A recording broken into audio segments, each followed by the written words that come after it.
Hello, and I am Jimbo Paris. Welcome to the Jimbo Paris Show. So, the guest that's going to be coming up on this show is going to be Lois Hollis.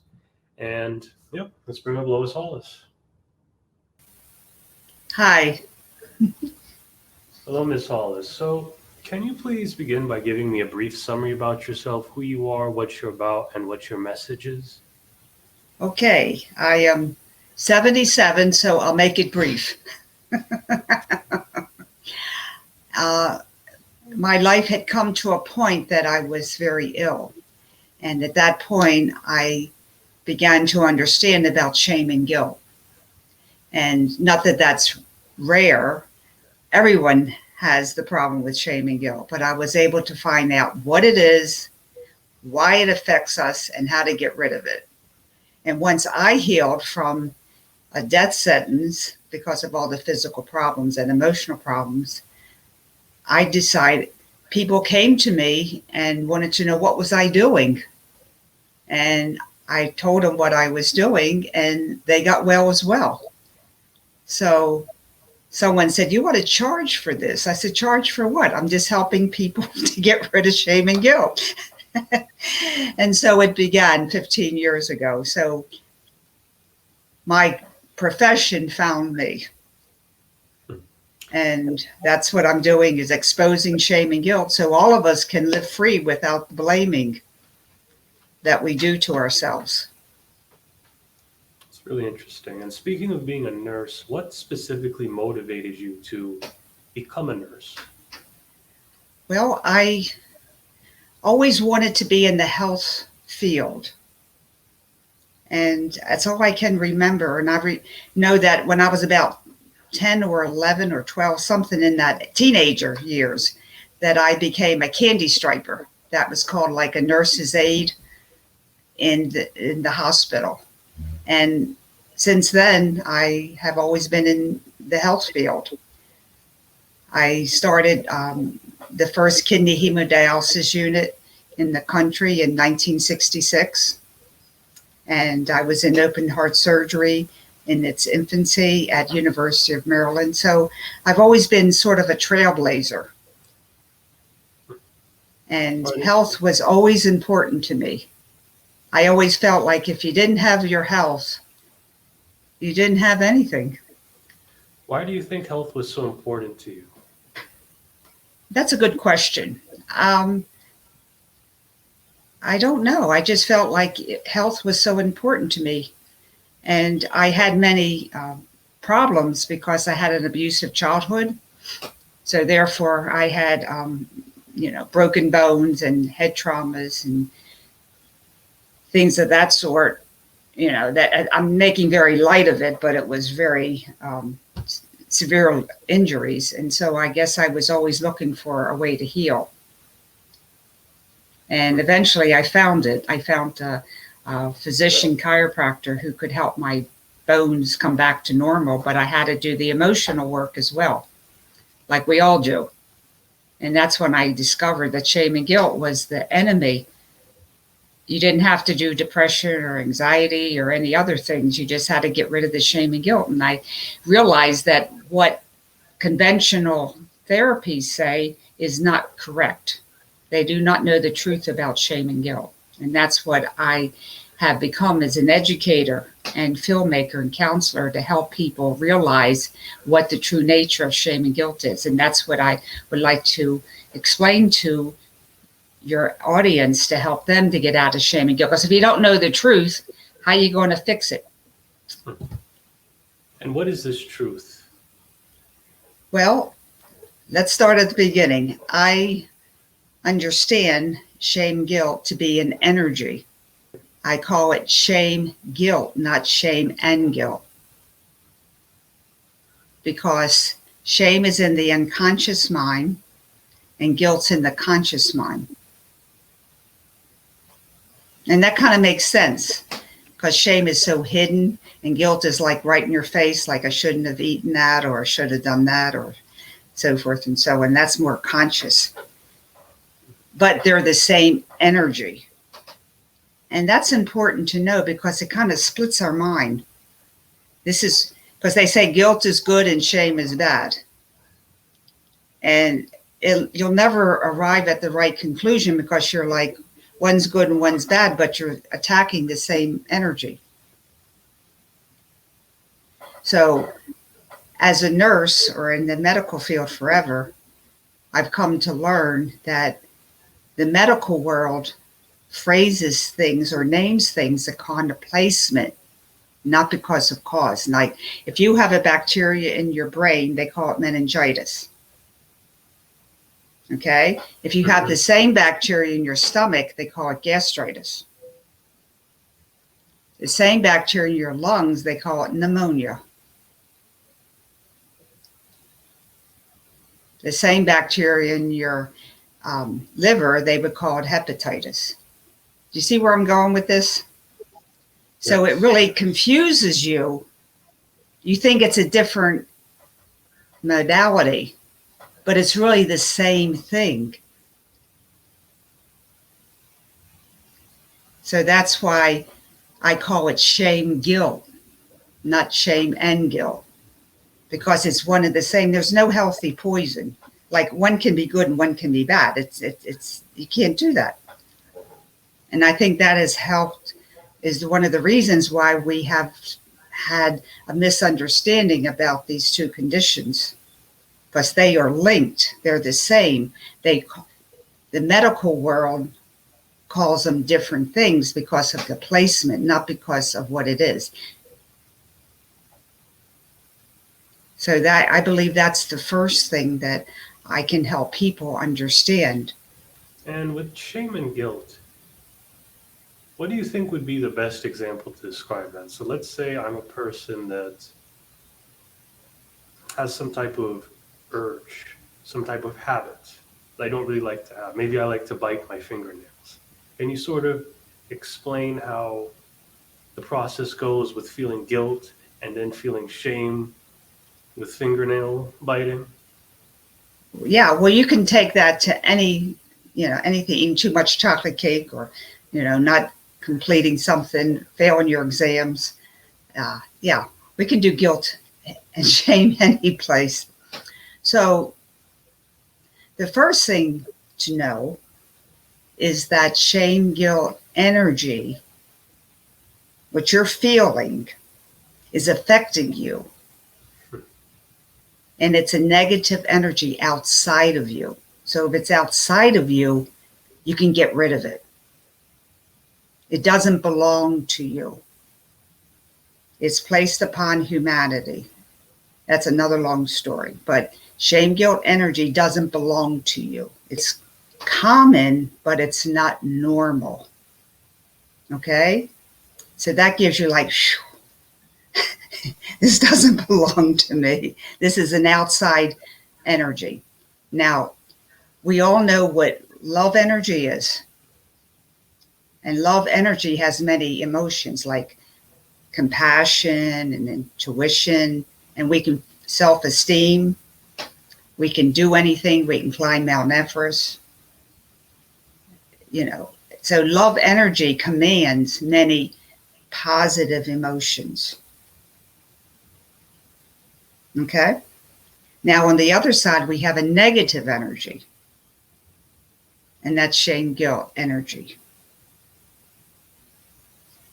Shame, guilt energy is like a computer virus.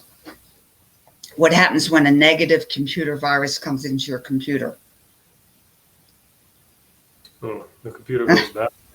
Everything goes bad, right? Nothing works. And it doesn't even make sense because one operating system works, the other one doesn't.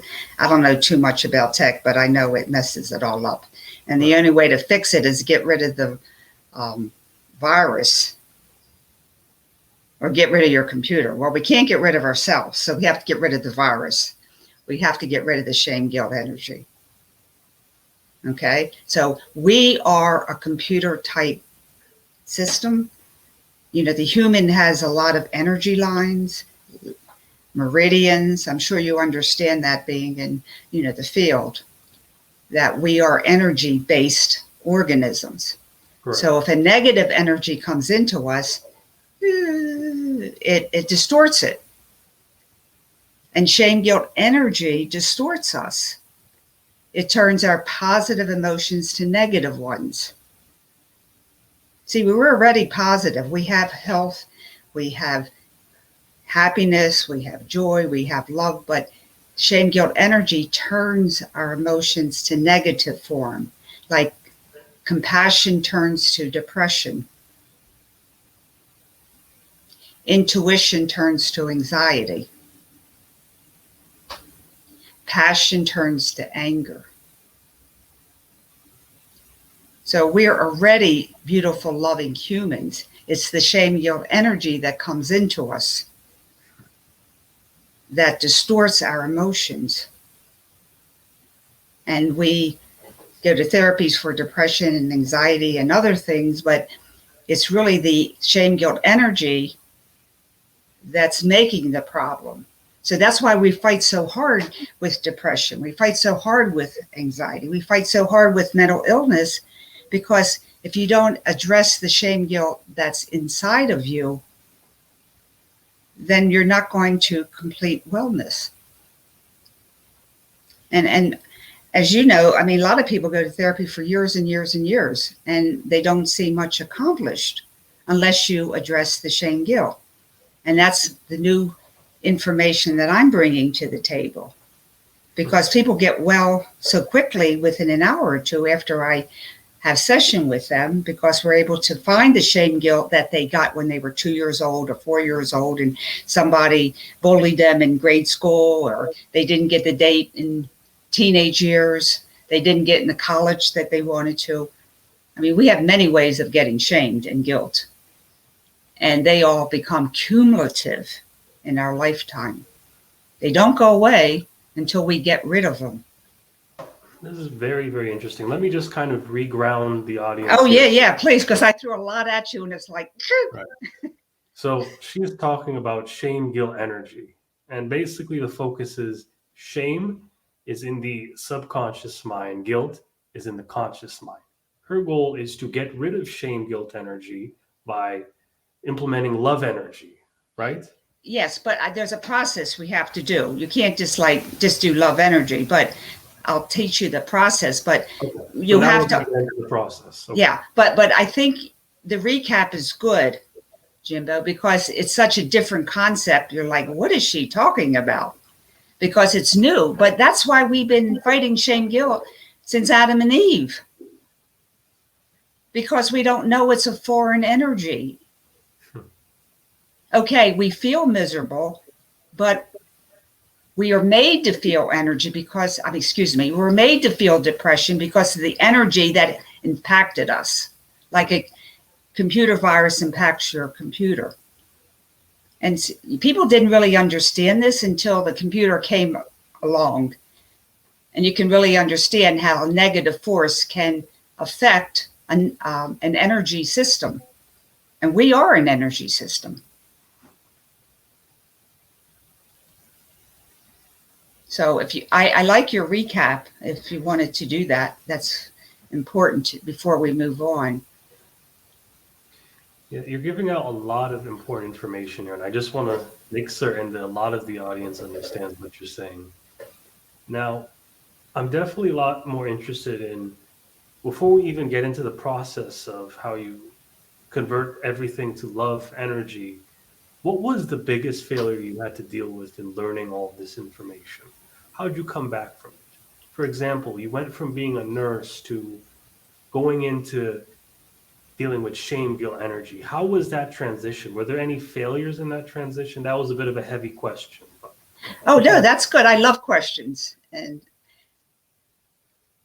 well, I was a very accomplished nurse. I developed the kidney unit and developed many procedures, practices, organizations, etc. I had 3 children. But around 50, my health was declining because of the physical abuse that I endured as a child. But also the emotional impact was taking effect. And as you know, if you don't do emotional healing, it just gets worse. Denial doesn't work. I mean, it works for a couple years, but then it takes its toll. And that's where I was in around 50, because I was stuck. And I went to counseling and I felt better, but I wasn't happy. I wasn't thriving. I didn't want to commit suicide anymore, so that was good. But I was in the throes of shame and guilt, but I didn't know what I was suffering from. That's the whole key. I was just despondent and despair. If you're suicidal, you're just grossly depressed. So that's where I was. I was in the hole of shame and guilt, but I didn't know what the hole was called. And I feel like most of us are there. Not that destitute, but during the day we get there. And we don't know why we got there. How did we get there? How did I get depressed? How did I get anxious? So I'm giving names to what now we can call it, that place where we're so stuck, is the shame guilt hole, or whatever you want to call it. But I feel it's like a lost dark hole that you fall into. And I'm giving a name to it. And through my own healing, I was able to understand about shame and guilt. Someone came to me and they said, "What do you do about shame?" And I went, "Oh my goodness, that's an odd word." I can't believe I said that. But that's somewhere about 20 years ago. And so I did research on shame. And then by reading it, I was going, "Oh my goodness, that's how I feel." So I could identify the name with my feelings. Like, oh, that's what I feel all the time, is shame. But I didn't know to call it that. Does that make sense? Yes. Yes. And So the so, way you overcame your biggest failure was by discovering what the problem actually was, by getting a name, which was shame and guilt. exactly. So, and I found that I'm not like the only one. How do you solve a problem? You name it. You name the offender, you name your enemy. But if you're in a place where you don't know what it is, you just feel depressed. Sometimes you feel anxious. We don't know, you should go to therapy for depression. Should I go to therapy for anxiety? Should I feel, sad? My heart is not working right? You have so many problems, but you don't know what to call it. And so through my own deduction, I have a detective mind, I realized that shame guilt, by reading and understanding Bradshaw's work, was that I was experiencing shame. But I had so much shame, I didn't know I had it. You know how it is when you have so much of something, you don't know what it is. Like if you're in a dark room, we can't see the darkness because that's all it is dark. So that's where I was. There was so much shame and guilt from the abuse that I couldn't even see it. But once I could name it, then I could actually start attempting to get out of it. And then I realized that nobody was doing any work on shame and guilt, except a couple people say, "Oh, it's not good, it's not good." But no one said how to get rid of it, which is true. They just say, "Oh, don't think about it." Well, that doesn't work. I've tried it, and we all tried it, and it comes back the next day. Right? It's basically where sit in a corner and don't get up until you're done thinking about the purple elephant. And Is that what they say? Yeah. If you tell someone not to think about something, that's the number one thing they're going to think about. Exactly. Failure. Yeah. So, I agree completely. Pardon? Yeah. So what I did was, I'm very blessed with new information. Okay. I just get new information. So I didn't go to school for this. I went to God school. What else are you going to call it? So I just get new info. I had a near-death experience in childhood. Maybe, I got more information at that time. But anyway, I've always been able to do new things, learn new things without being taught them. So I began to understand more and more shame when I was actually healing myself.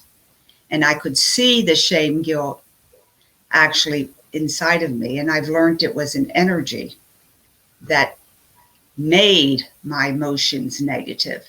So if it's an outside energy, I could take it out. So I began to change and heal. And I got younger, and people came to me and they said, "What are you doing? How did you heal?" And I said, "I was getting rid of shame and guilt." They go, "Can I do that?" And I said, "I guess so." So I was teaching other people to do the program that I was doing on myself. And they got well in a very quick time, like, a month or two, and they've been in therapy for 5 years. And they sent their mothers and their grandmothers and their kids and their friends to me. And that's how my practice began. And I said, "Oh, I guess that's what I'm supposed to do, is be a ShameGuilt educator, counselor, and teach people what that is that we haven't been able to name." And it's not bad to say shame guilt. It's like we have to name it to get rid of it.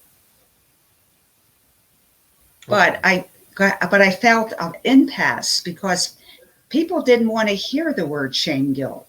Oh, we don't talk about that. It doesn't exist. And the pandemic came, and everybody had to stay home, and their emotions start coming more to them, and they realized that they too had to name the shame guilt that they were now finding within their own life. And that's why this has become more popular now, because people actually are saying it. And it's not bad to say it. It's like, how you're going to defeat your enemy if you don't know your enemy. And I believe, Jimbo, that's where I am. I'm telling people shame guilt is your enemy. And the more you know about your enemy, the more you can defeat it. This falls in well with the next thing I want you to talk about. What is the primary purpose or the primary value you provide to a customer when they come to your business? And can you sort of go into the process of how you repair the shame and guilt energy that's in the said customer? I teach people exactly what I'm telling you. The first thing is to realize it's an energy. It's Right. outside of you. It's inside of you, but it doesn't belong to you. If it's outside of you, you can get rid of it. That's huge. Never say my shame, say the shame. You never own it. So that's number one. And your audience can really get a lot from that in itself, which is a whole different concept to embody, because it's, oh, my shame. No, it's the shame, the guilt, and they're the same. Neither one is good. And when people learn this, how do you think they can then begin applying a set of actions? Do you have lessons or anything else to help them begin to Yes, fix those issues? yes. So, but the first thing is, it's not of you. Right. It's not Okay, that's very important. And the second is that you can get rid of it. The third thing is that it only has one defect. It dissolves in detection. So that's why I am educating, to expose it so people know that shame guilt is clandestine. It's undercover. Nobody talks about it. Nobody wants to explain it. And that makes it even more resistant within you. So the fact that I'm bringing it out to the surface, it loses its energy. It loses its power over you. So you made a final point. Can you please elaborate more on that final point you said about knowing whether or not shame or guilt exists in around, I mean, their life? Can you rephrase that? I want to make sure I'm. You put up three fingers. The final finger was the one that confused me a bit. You sort of mentioned how shame and guilt must be recognized before it could be dealt with. Well, The final it's point. it. Well, the fact that you're understanding that shame and guilt is an outside force helps you to be in control of your life. That you have power over shame guilt. Shame guilt doesn't have power over you. And I think that's where all of us are, me included. I mean, you still deal with it to some degree. That shame guilt, you can't get out of it. It's stuck. You're just like, I'll never get there. I'll never get there. And I'm saying that that's how it makes you feel. But if you know that it's not of you, I can get rid of it. I don't have to entertain it, meaning that I don't have to keep thinking I'm not good enough, I'm bad, I'm not good, I'm guilty. Because that is rolling down the hill into a shame guilt hole. And I'm sure that everyone has felt that. I mean, I've been in severe depression. And it's because the shame guilt just roller coasters down until you say, stop. No, this is energy that's not of me, doesn't belong to me. I can change my focus and say, I'm in control of it. It doesn't control me. Okay, so how did you change your focus specifically when you were dealing with shame and guilt around you? Well, what I did do was, this is a little sideline, but when the shame guilt energy would come, I would kind of like, that's not of me. Does it go away completely? No. But at least you stop going down the bad hole. And that's what, because the suicide is just so rampant now, and depression. It's 400% more this year, last year. That's horrible. So we need to stop that roller coaster and put it over there, and then talk to your emotions. Like I would say, hi, depression. Thank you for coming to see me. And I have a DVD, Out of Discord into Harmony, that shows you how to talk within yourself and how to talk to the inner critic. So that's what you do instead of feeling shame guilt. So that's the process that I do, is help to uncover the shame guilt that's within you and bring it to the surface, and that's how you can get rid of it. But the important thing to remember is that we don't have to succumb to it.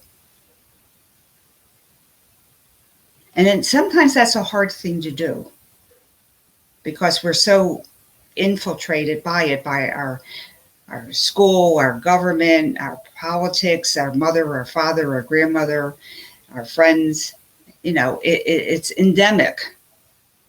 So it's often hard to rise out of it. So I have a process where, like, you and I could be shame guilt buddies. And when I'm going down the shame guilt thing, I would call you and you would say, okay, Lois, that doesn't belong to you. Let's talk about your emotions. So we kind of help each other out. It's almost like AA. Does that make sense?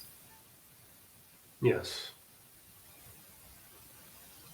So I understand it's not that easy to pop out of it, but to know that it's not of us and we can get out of it, only we need a little help. And that's what I do. I help people in sessions to get out of it. And once you get out of it, you get less and less shame guilt. So it's easier and easier to get out of it and then work on your emotions, because the shame guilt is so powerful. It covers your emotions, and you don't have a chance of being, out of your depression or anxiety or anger. Anger is huge, and that's all shame, guilt, energy. And how do you know someone has shame, guilt, energy within their life? Everybody has it. We're not alone. Everybody. It's just that everybody has a different amount. Every human being has shame, guilt, energy, unfortunately. But it depends on the amount of shame, guilt that you have gathered throughout your life. If you're violent, rage, very depressed, anxious, it depends on how intense your emotions are. That's how you can tell the level of shame, guilt, energy that a person is holding. That does make sense, but how do you know the level that each person has? So would you It describe depends on, as pardon? having a high level previously in the past? It depends on what presently, there's no test, give me 5 reasons why you do this, or 4 reasons, or if you have this or that. You can't qualitatively say. The only indicator you have is the intensity of negative emotions. Let's say somebody has a lot of hatred. That means they have a lot of shame, guilt, energy. A person that has hurt feelings or little anxiety, they have a smaller amount of shame, guilt, energy. Negative emotions have a level, like hurt emotion, then anxiety, then anger, and then depression, hatred, and fear. So it depends. Each emotion carries more shame, guilt, energy, and they label it as that, but they don't say it has more shame, guilt, energy. I'm redefining psychology.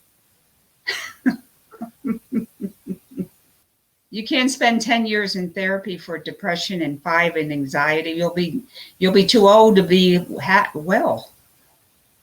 We got to shortcut it a little bit. What do you mean by shortcut it?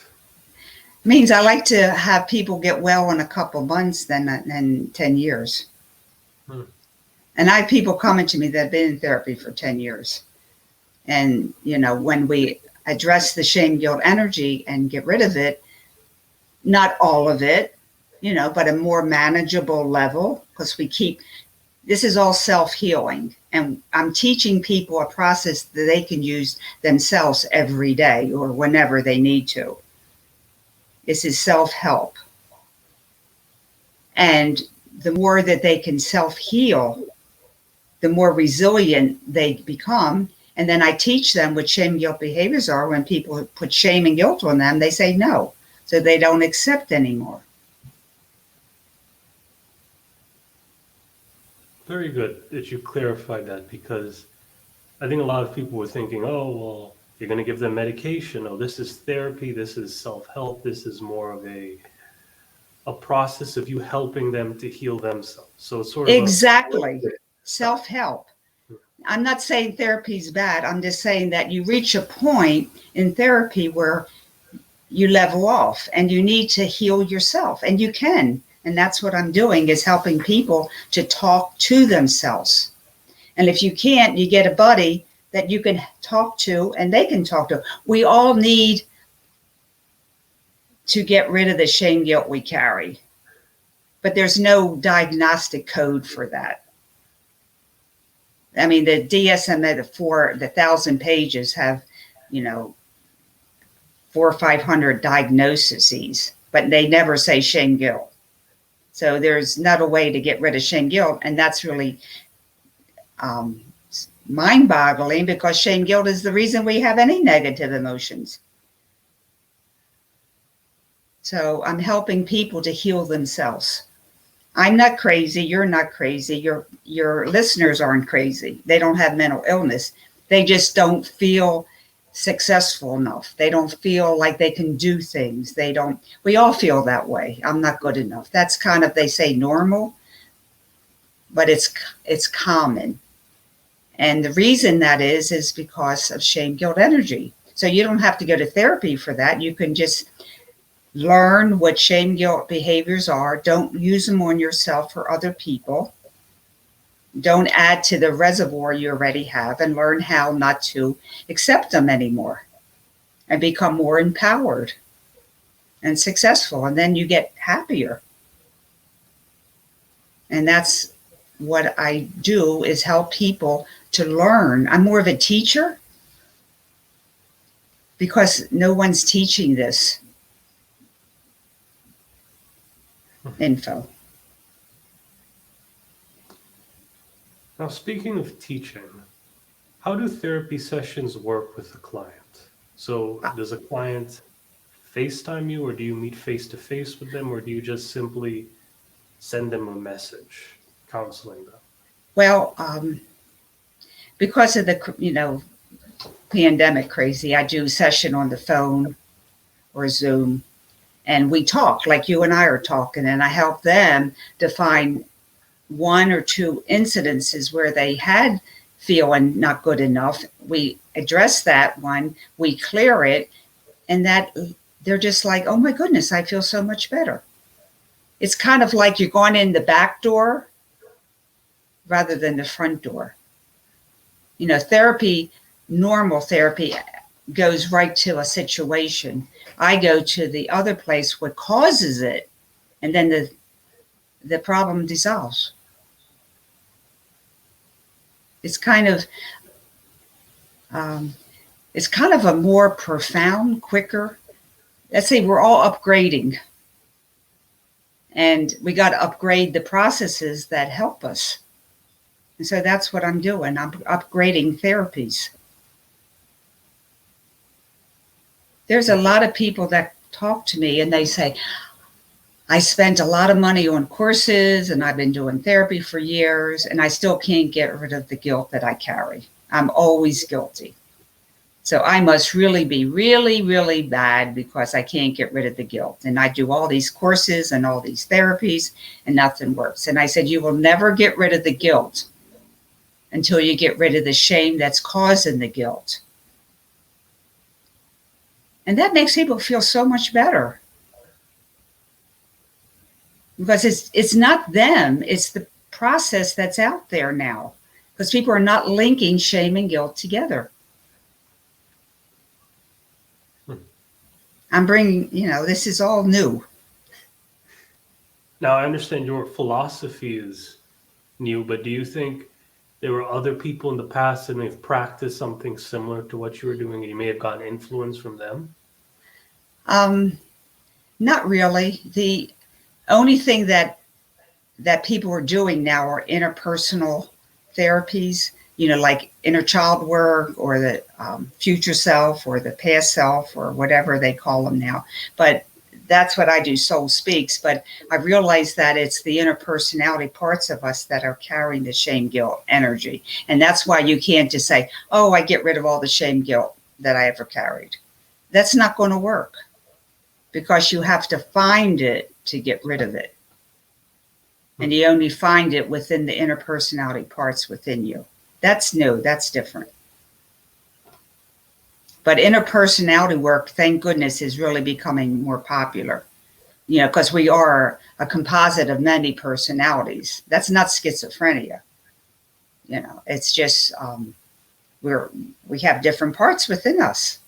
Some are happy, some are sad, and we have the inner critic. And I do a lot of work with the inner critic because we make friends with the inner critic. Because that's the shame guilt producer. So how does the inner critic, how do you fix the inner critic when you're You don't fix it, you make friends with it. You'll go, oh my God, you're crazy. The inner critic is our best friend. And he's just living in the time when we were 6 and 7, 8, 9, 10. And now we're 30, 40, 50 years old. And we have to bring him into our time, and we make friends with him. He needs to be with us today, not in the past. But you have to make friends with him. Like I'm talking to you and learning about you, you have to talk to him and learn about him too. And you can see that on my DVD. It's hard to explain unless you can see it. And that's why I became a filmmaker. So people can see how you make friends with the personalities within you and also your inner critic. So if anyone's interested, it would be helpful to look at that short movie. It's about 20 minutes, Out of Discord into Harmony. And it shows how you can actually help the unconscious without hypnosis or anything. This is really talking to yourself. This is the self-healing, talking to yourself. And I explain how to do it in that DVD. What are the key resources you think would be best for someone to get help from you on your website concerning Okay, products and services? Sure. They can always have a session with me. And also, I have an ebook, 500 Questions, One Answer. And you sign up for the newsletter, and it shows 500 different ways you can use shame guilt behaviors, or some person does it on you. So we have to know what shame guilt behaviors are in order to avoid them. But our culture has taught us that that's normal, but it isn't. Okay. The second thing is watch the film Out of Discord. And this is all free. Out of Discord into Harmony. And I have about 50 podcasts on my website as well. So there's a lot of teaching. And if they want to schedule an appointment with me, I can talk with them about how to use all that information for themselves and how they can structure it for themselves. And that's why I became a filmmaker. And my new film, I'm Good, coming out next month, will show how the energy affects our systems and ourself. So we believe what we see. And since we don't see the shame guilt energy, we don't believe it. What is the best way to see this energy? Watch my film. Because you won't be able to see it otherwise unless you have the gift of sight. I have the gift of sight, so I have an inner sight, so I can see things. So I'm going to, that's why I became a filmmaker, to show what I see. So you'll have to wait till my film comes out. And do you think your background as a nurse has sort of given you an edge compared to other people that may get into this form of energy therapy, if you will? I think it's given me a background, but my own quest for healing. I've always looked for how to heal. I always thought that there would be an easier. I have doctors in my family. I have come from a very large family. Then 90% are medical. And through my own healing, I had to learn how to heal because nobody else could heal me. I had to find somebody to help me heal. And I always knew that anything is healable. You just have to find the nutrition. I do a lot of vegetable juicing and things of that sort. So I'm always looking for a way to heal, because we all need healing, no matter what it is. We live on planet Earth. We've been insulted. So you may not have a mental illness that's very exposed, but we all need healing on this earth because of the insults we get emotionally, physically, the chemicals, etc. So I've always looked at how we can heal. What's the best remedy? And when I had emotional problems, I had to look and see and find something that would help me to heal. And the therapy only takes you so far. It doesn't go into shame, guilt energies at all. And so you're stuck. You don't get home. You go to second base. You never come home because you have to heal at a depth. And my recommendation is have all healing remedies incorporate shame, guilt work, because if you don't, you're not going to heal completely. Now, everybody doesn't need that. They don't feel like they need it, and that's okay. But there are people that want to have health, wellness, and the only way to do that is to get rid of the shame and guilt. We all have it. It's not like you have it, you don't. We all have it. It's endemic. And when I found a way to get rid of it, I was like, oh my goodness, this is so exciting. This is like so exciting. And what gives you this motivation to help those in need? It's what I was born with. I feel the need to serve. Like I'm in service to God. And humanity will not evolve until we get rid of shame, guilt energies. We are stuck. We're not going to get any smarter unless we get rid of the shame, guilt energy that's impacting us and pushing us down. So in order for humanity, the greater good, so I working for humanity. It's kind of a big picture, but when you really think about it, if everyone did not have shame, guilt energy and felt that they could be successful and they could be loving to each other, there wouldn't be racism, there wouldn't be competition, there wouldn't be hatred, because they're all shame, guilt based. What of a humanity could we have? And that's a big one. Jump back to what you were doing specifically. How did you sort of gave a few clues there about saying your purpose in life was to help people. And was that how you dealt with your inner critic? Is that how you became friends with your inner critic, by realizing that purpose?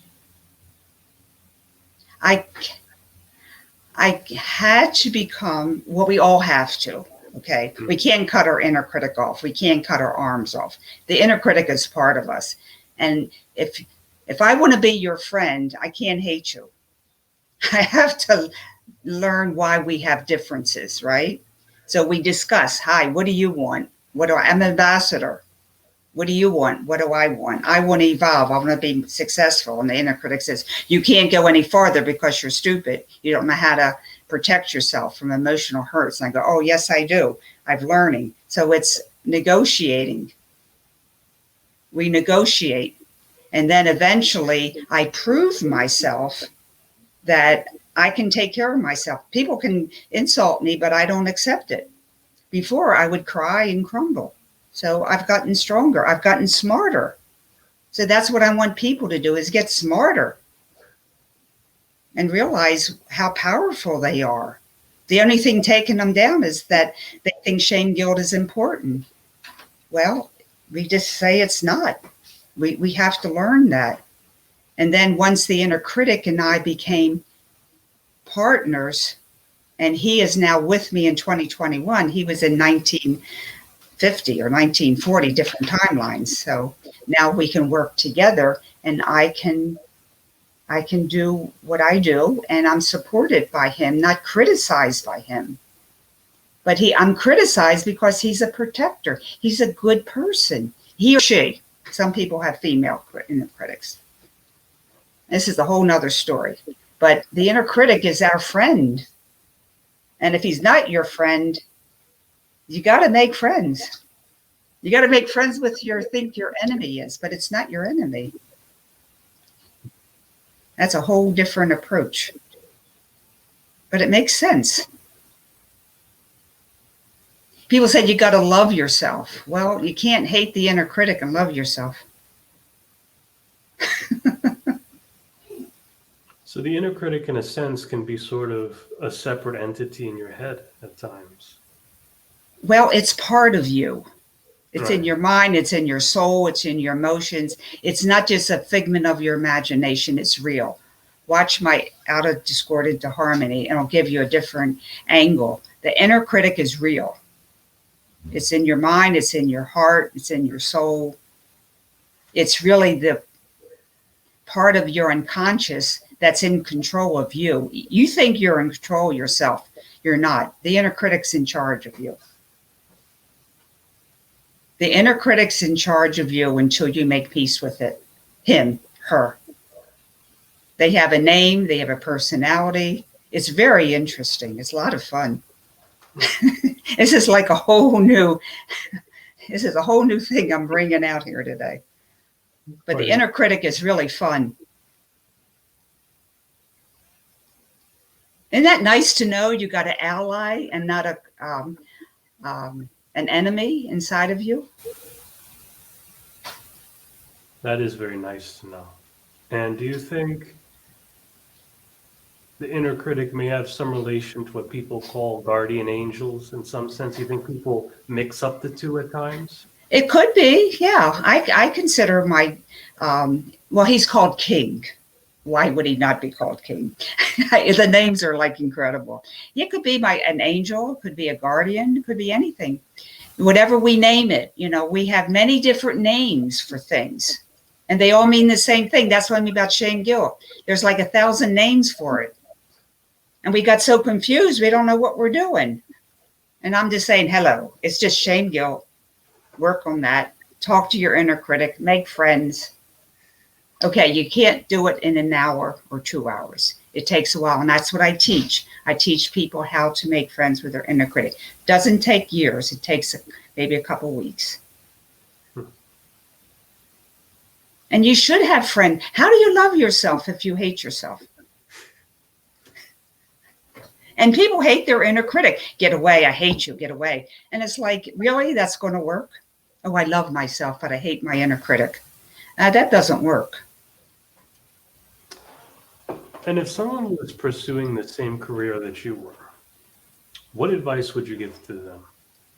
Oh, they got to do their homework first. You got to find your own inner self. You can't teach somebody anything until you go through the process yourself. Because I've had therapists come to me and they want to do what I'm doing. And I said, I'll teach you, but you have to heal yourself first. How can you heal somebody else if you don't heal yourself? Oh, wow, I'm perfect. I don't need any healing. And I went, okay, goodbye. No, I'm serious. So I go, okay, goodbye. There doesn't exist one person on this world without the shame guilt. It's just that you haven't tried to find it. Most people live in denial. And that's okay. Everybody has a time clock. Some people wake up when they're 20. Some people wake up when they're 40. Some people wake up when they're 80. It doesn't matter.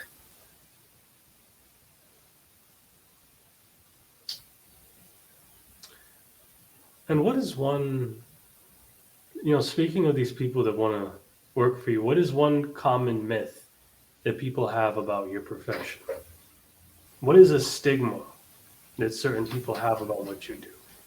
Oh, that used to be very profound. People say we don't talk about shame and guilt because it doesn't exist. And the more you put energy to it, the more that you think it's there, but it doesn't exist. And for 10 years, I was like, nobody would talk to me because they said, you got to call yourself a happiness coach or a joy coach or a success coach. Don't say shame guilt coach because nobody will talk to you. And they were true. They were right. But I said, I'm not changing my name because that is the problem. And if you can't name the problem, you'll never fix it. Hello, people. That's stupid thinking. So, but the pandemic happened and everybody's home and they feeling guilty and shameful they didn't do this or that. And they go, oh my goodness, Lois is right. There is shame and guilt. And then people start calling me to ask my opinion and so forth and so on. Because I called myself a ShameGuilt Educator. Because that's what it is.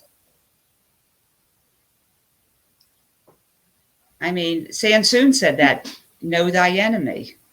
How can you solve a problem if you don't name the problem? That's where I am. I'm naming the problem so we can solve it. Now, 5 years from now, we'll go, oh yeah, sure, we know how to do that. But this is new stuff here.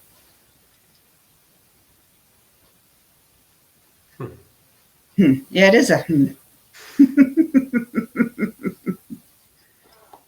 So are there any final remarks that you would like to tell the audience to sort of summarize all of this, the internal critic, shame, guilt, love energy?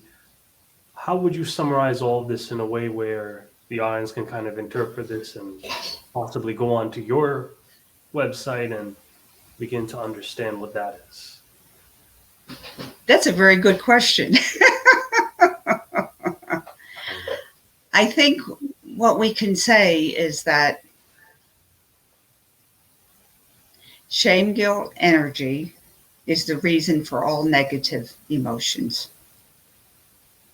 You may not believe that, but eventually you'll understand it and become very empowered. And shame, guilt, energy is not for ours to own or to give. And there is a way out of the shame, guilt, blaming that we do to ourselves. And we all do it. We call it normal, but it's not normal. It's common. And we can get out of it. Far too long as everyone just accepts shame, guilt as a part of humanity. Okay? I'm saying it's not a part of humanity. That's where the difference is. And it's hard to believe that we've been so brainwashed. It's true. How could I be so wrong? But when you have everything against you, of course you're going to feel that way. So I'm saying it doesn't belong to us and there's a way out of it. And it'll take you a little while to understand that. I mean, people call me back in a couple of months and say, oh, I finally understand what you're saying.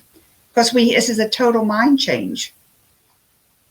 So go to my website, listen to my podcast, give me a call. I'll talk to you. And who knows? You'll never know.